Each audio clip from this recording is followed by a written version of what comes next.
Hey, friends. Welcome to Dishing on Divorce, Tuesday edition on WGSN-DB, Going Solo Network Radio, Podcasts, and TV. I'm your host, Lisa Lisser, CEO and founder of LZL Coaching, a boutique coaching firm focused on divorce, relationships, and life transitions. I'm also a divorced mom of 3 now grown kids, a recovering lawyer, a Jewish educator, a mediator, a spiritual counselor, and first and foremost, I'm a divorce coach who's committed to transforming the divorce experience for everyone involved. Divorce can be scary. None of us who walk through this experience know what to expect. We have ideas based on what we've heard from other people, but we really don't know the ins and outs. And so many of my clients express fear at the beginning of the process related to the house. Where are they going to live? Will they have to sell the house? What do I do about the house? Now, these are real present danger fears. And I try to put them at ease by first sharing, you don't have to make any decisions right now.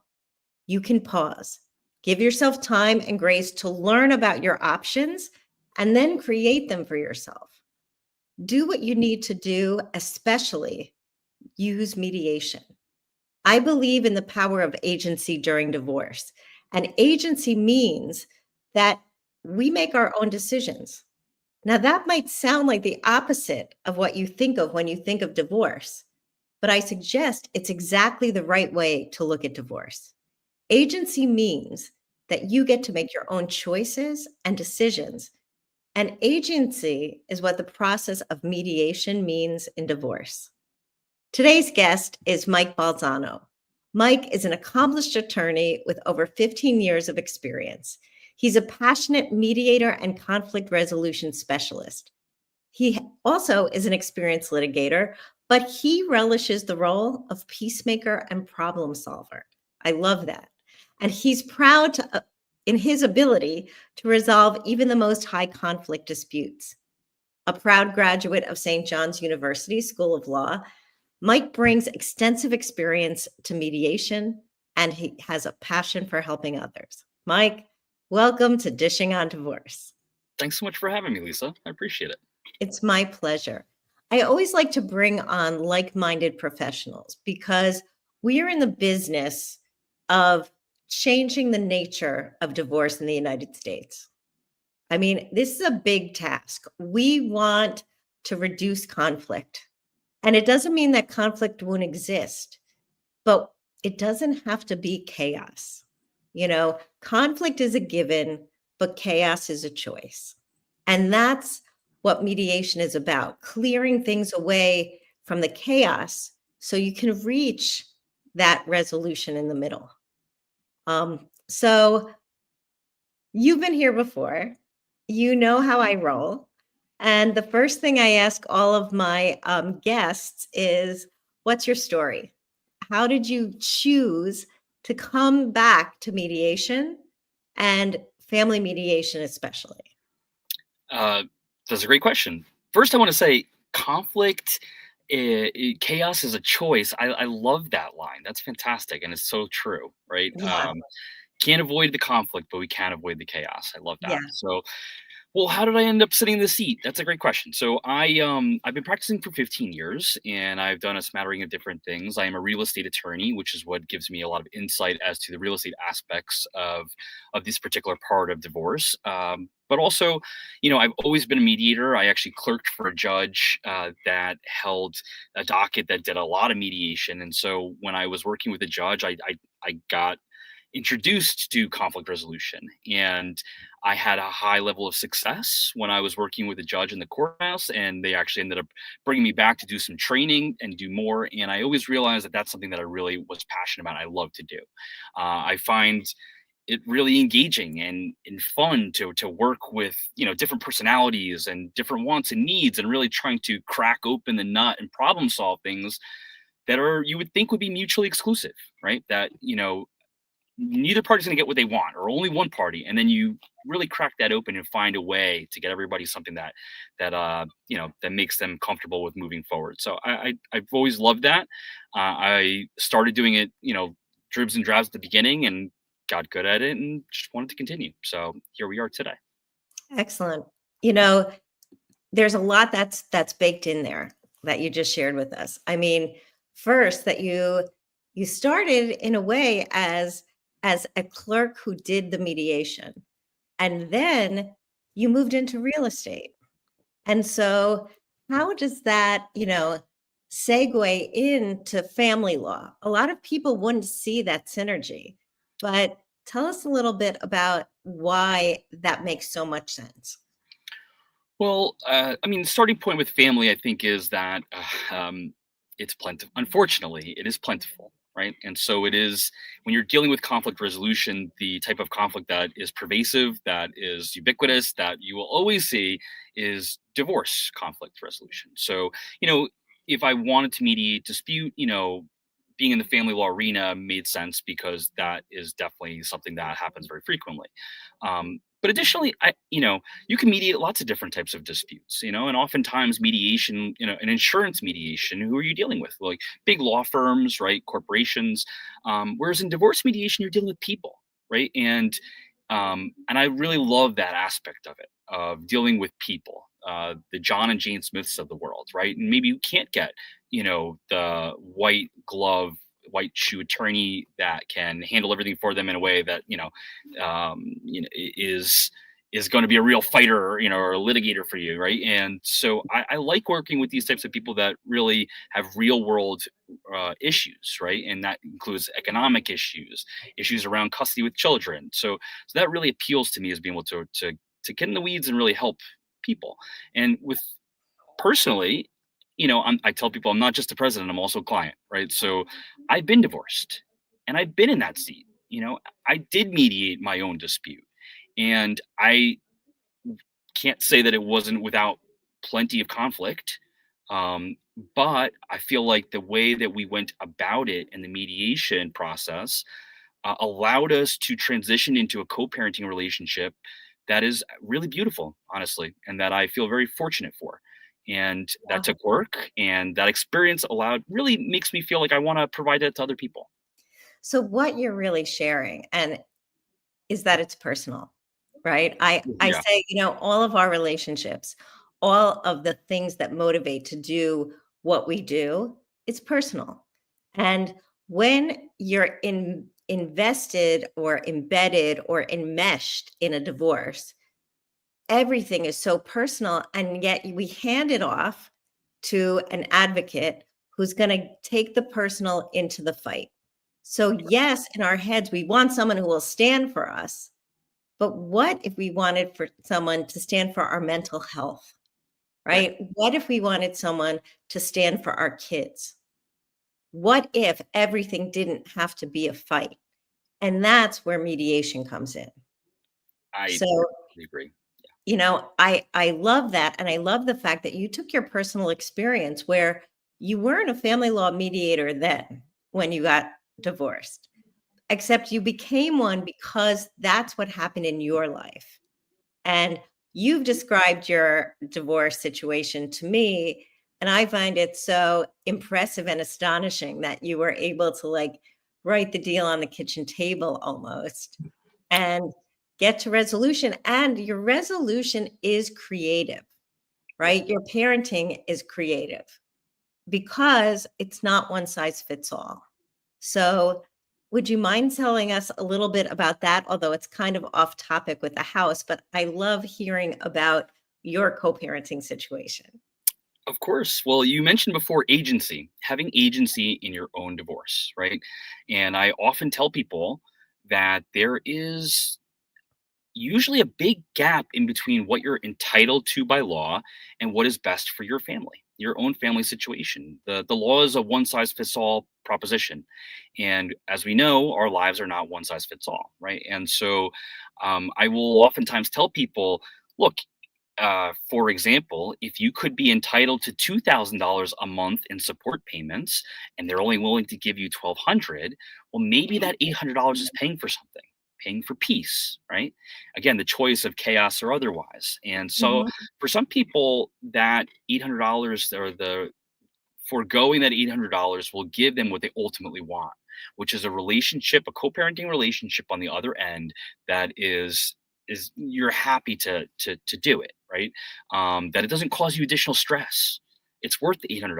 So that's my situation. And that's what you've alluded to, right? So we did do it on the kitchen table. We worked together. Our divorce was not without a lot of conflict. And so it wasn't easy.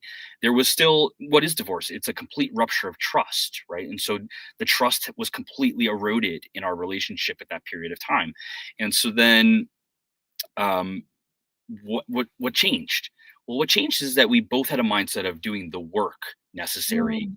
to create a new relationship, the co-parenting relationship. Okay. And that is work, right? And what is work? It's having a short memory. It's forgetting a Mm. lot of what has I happened like in the how you past. just said that, having a short memory. I So so many of us hang on to those wrongs for such a long time, and then they build on each other. So let's have a short memory here. it goes a long way, right? If I held on to those things, and it would be very easy to do so, or my ex did, we wouldn't be where we're sitting here today, right? And so that was super important. That is work.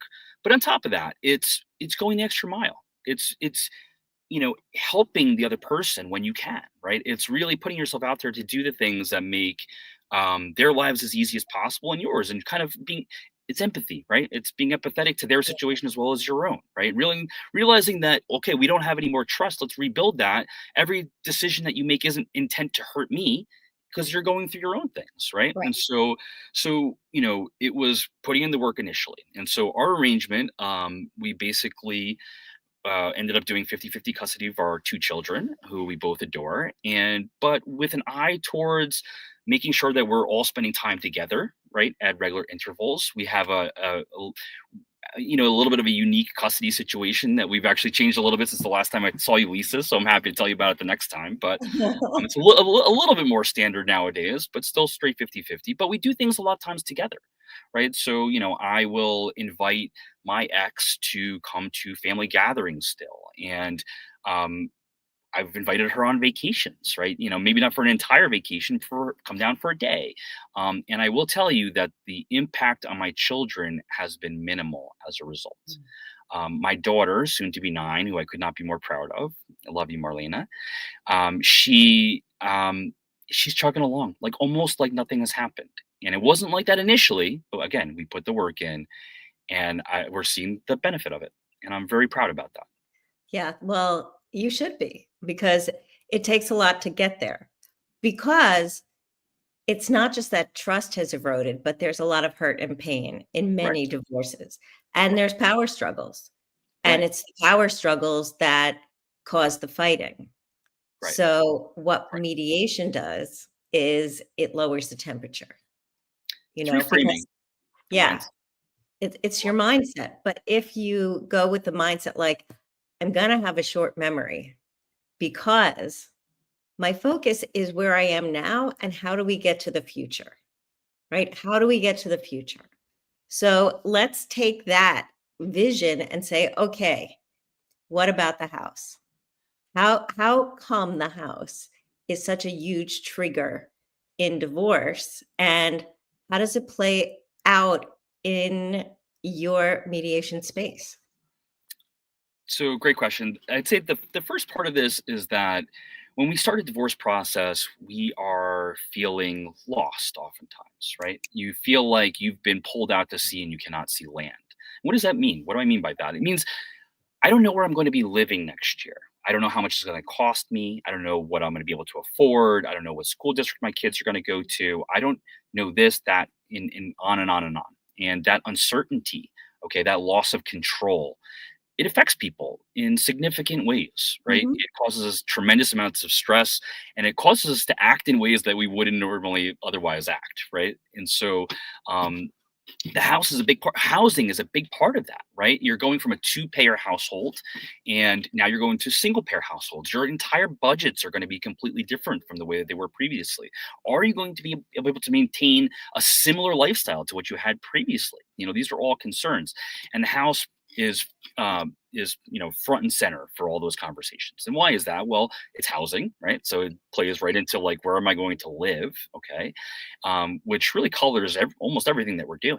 Okay, our commutes to work, like what we do after hours, and personal time, how easy it is to drop the kids off to school and otherwise, right? So that's a big part of it, but also the cost, right? The cost of what my budget will be, right? And so the house is also oftentimes the largest asset, and it will inform us how everything can work out if, in fact, we are able to sell this house, take equity out of this house, or stay in this house and remain in a school district. Okay, so it's such a huge decision because it really does affect so many things, and for many people, it is the largest asset. Yeah. I mean, what I have seen is that the struggle to stay in the house really becomes sort of the linchpin to the whole divorce. And I have parties that believe that, I need to assume the loan because these days interest rates are different than they may have been 5 years ago. So the idea of refinancing feels, cost prohibitive. I mean, not because they actually ran the numbers, but just because they have such a good deal. Right. And so that's keeping people together. That's keeping them to like pull against each other related to the house. And so your other elements where are the kids going to go to school? Do I have to disrupt them?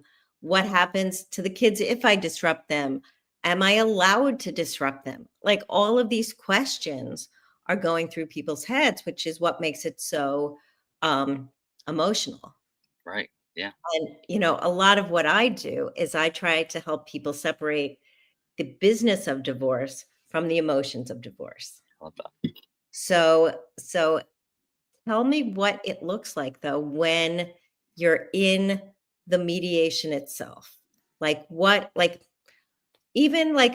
What's your general process? Like, where do you get to the house during the process? Like, what do you start with?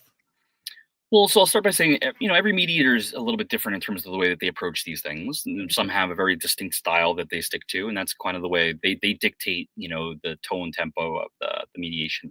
My style, I tend to, reflect the people that I'm sitting with. Like I want to handle things with the priorities of the people that, that have hired me, right? So, not to say that that's the best way, but it works well for me.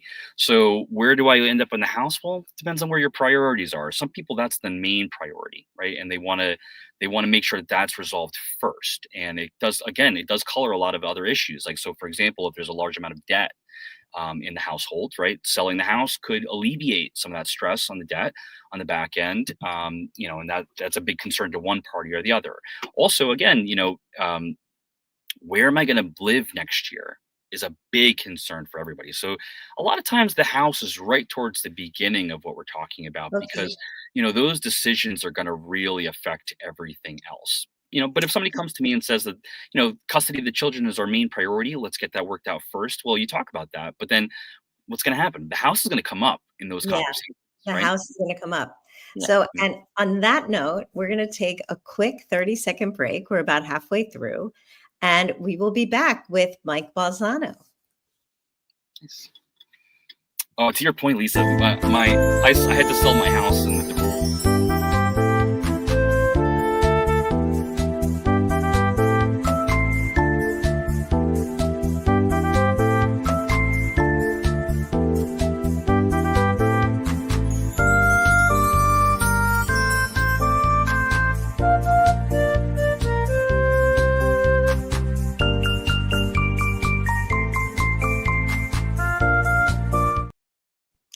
And we're back with Mike Balzano of Adriatic Mediation.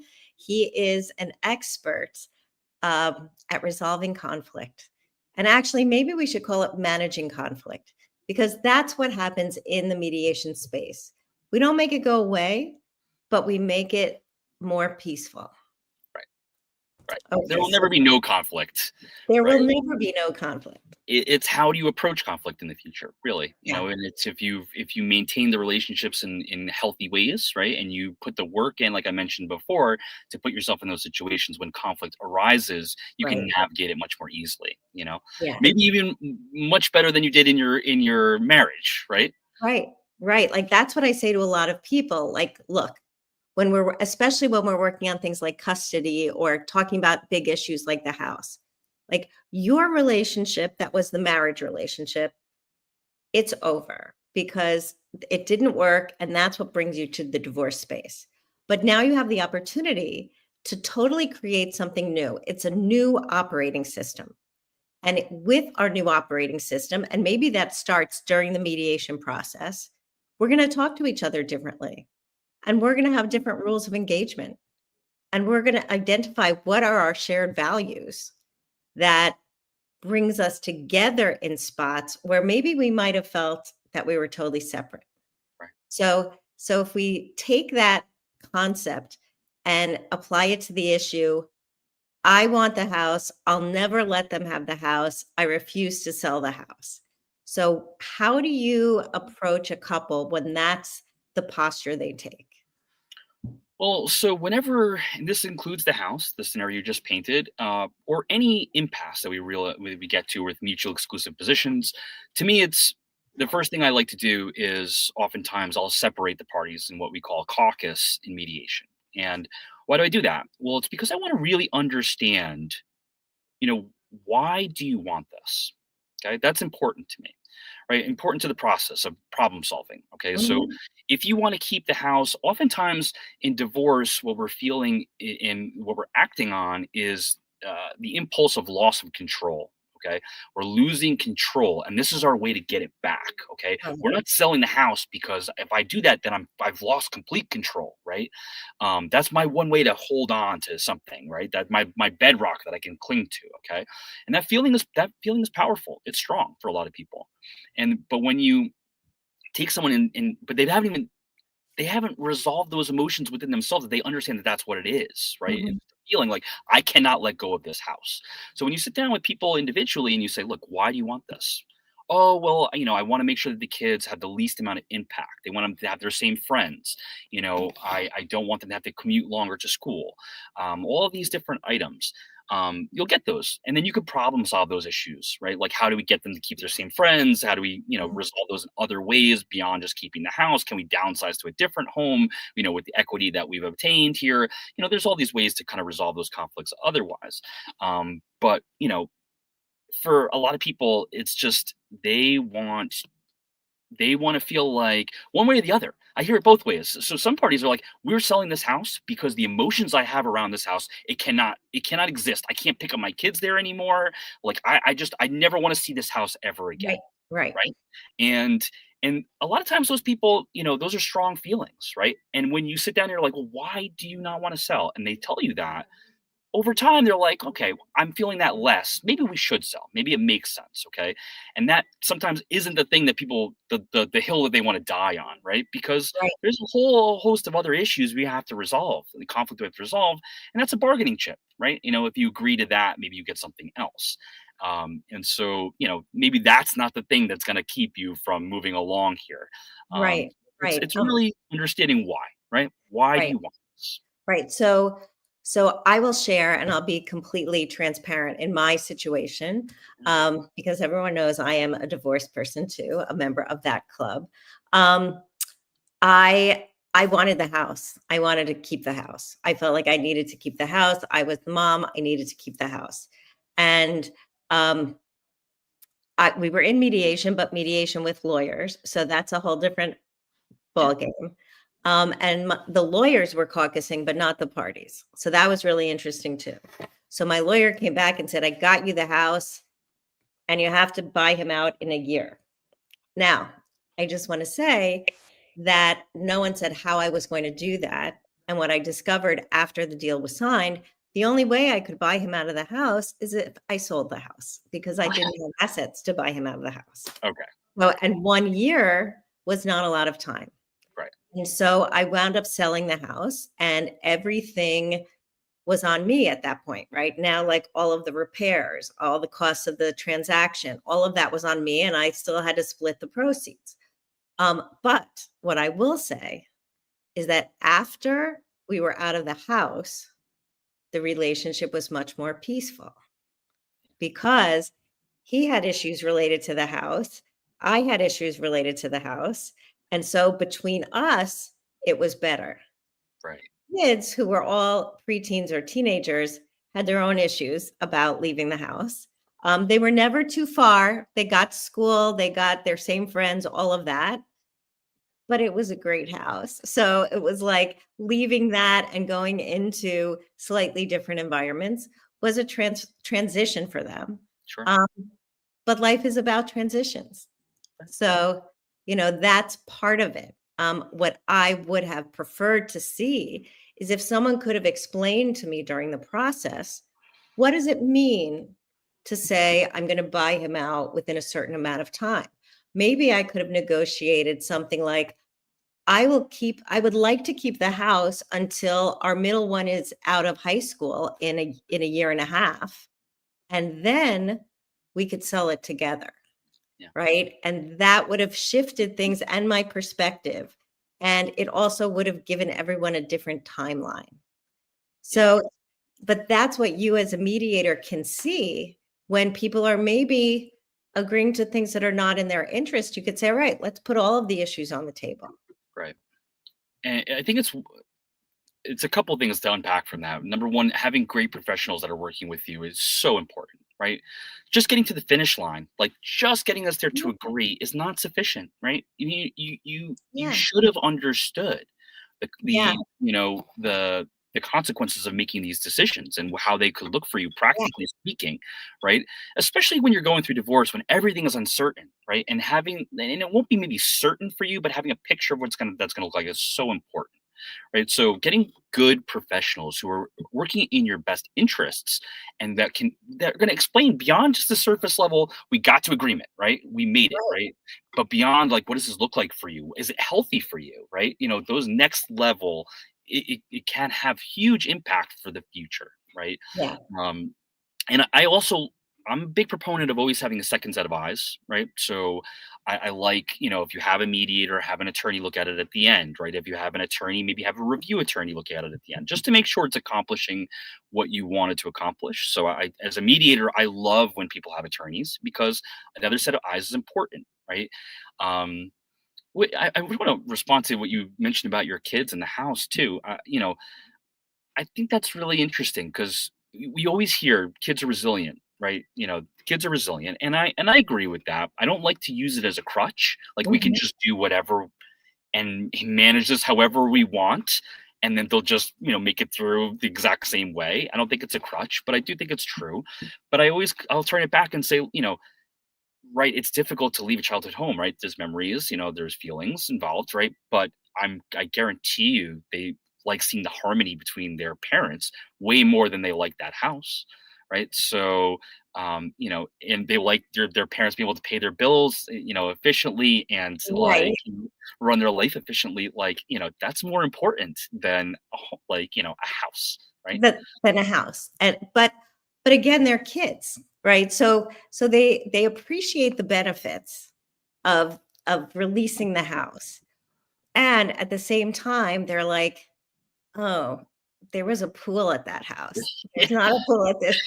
Well, they always are kids. Yeah, right. So it's more like they have a different perspective because also we have to realize that our kids may be really self-focused. I wouldn't even say self-centered, but they're self-focused. Right. So maybe the pool meant that all their friends came over and they had a space. Like there's a lot of things that are wrapped up in it. And maybe those comments came out, the house had been sold for 5 years and it was COVID. And wouldn't it have been better if we could have had a pool in the backyard? Like, but that's because they have good memories about the house, which also says that despite the conflict, there was good that happened in the marriage and good that happened in the family. Yeah, no, So, exactly. No, that's really, yeah, I completely agree with that. You're right. I mean, you're never gonna. I don't think we're never gonna get to a situation where our kids don't complain at all, right? right, right. But and maybe that how did you phrase it? Not self Oh, it's self-focused. self-focus. I mean, Yes, when we're kids, I guess, that's the appropriate time to have that level of self-focus, right? And as you yes, become an adult, that becomes hopefully, that lessons and lessons, and you have more of a broader worldview. But I do understand it. But in the end, everything that they think is the best, oftentimes kids don't know what's in their best interest, right? So right, right.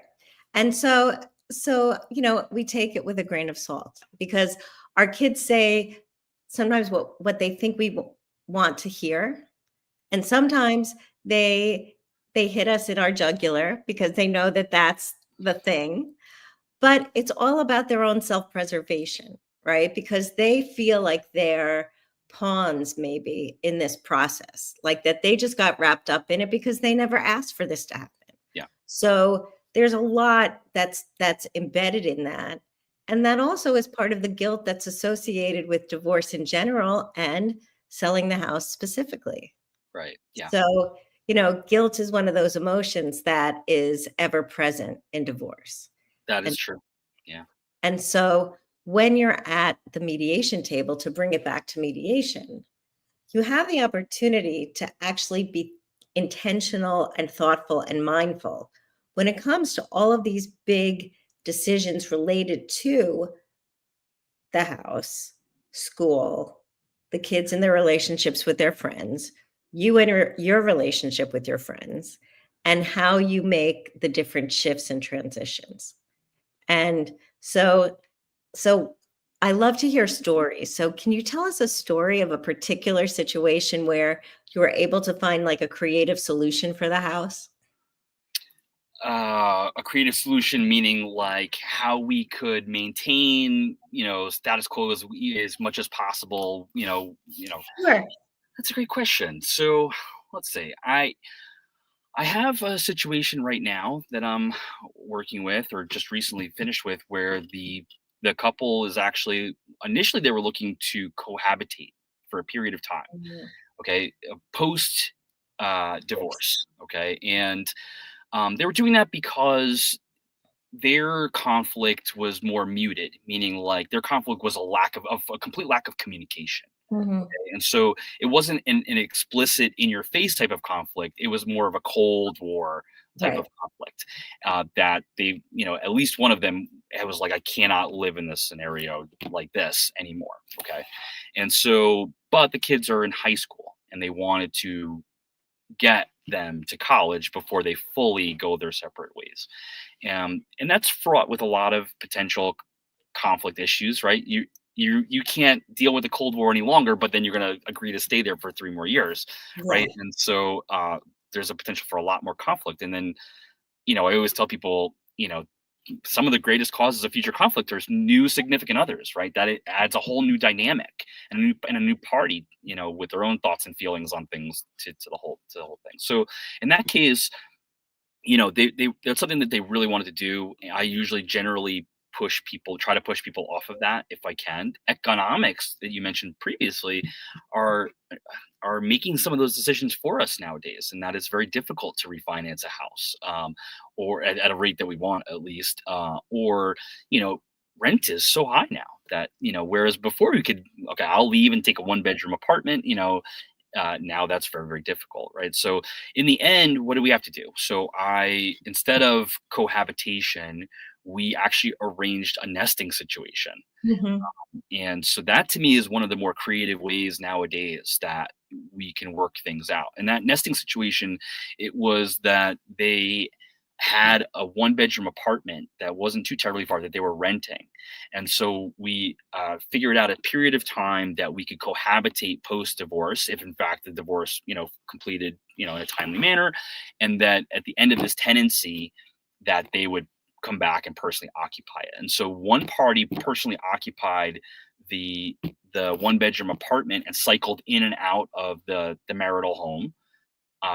And then the other party actually had a family member that was nearby, and they did that themselves.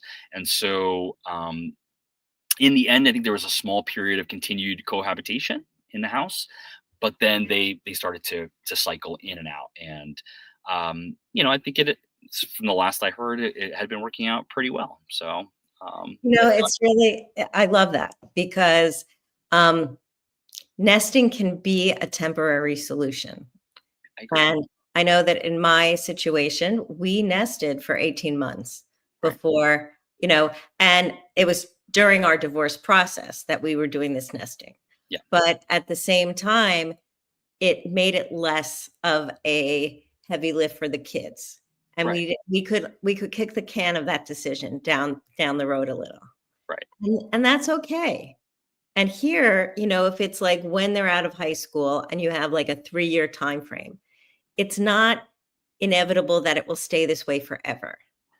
Right. And, and there comes a point also where returning to the marital home becomes too emotional for one or the other. Right. And so we need to make a shift. But that's also the beauty of mediation, because you can come back. And it's not like you're coming back for emotion and like someone is ordering you or someone else is deciding, but you come back and you sit down and you hash it out. And so I'm going to leave us at that. We're at the end of our time. Mike, please share with my audience, how can they find you and all your details? So you can find me at our website, adriaticmediation.com. We do free consultations. I'm happy to spend some time to get to know your family and the ways that potentially we could work with you. Also, you can email me at mike.balzano@adriaticmediation.com. That's for all my mediation work. I'm also a real estate attorney, obviously with a great sensitivity towards dealing with divorcing couples, selling their homes, or looking to purchase a home, all going through the pendency of divorce. And you can reach me at the same at these sites as well for that work as well. Amazing. Thank you so much, Mike. I love having you on. It's always a great conversation. And for everyone out there, I hope that you recognize that letting go of the house is not the worst thing. And you will find peace without as much conflict. And I just want to sort of leave us at that. My audience, you can find me at lzlcoaching.com, or you can email me, lisa@lzlcoaching.com. This is it for today's episode of Dishing on Divorce. We will see you next time. Thanks so much, Lisa.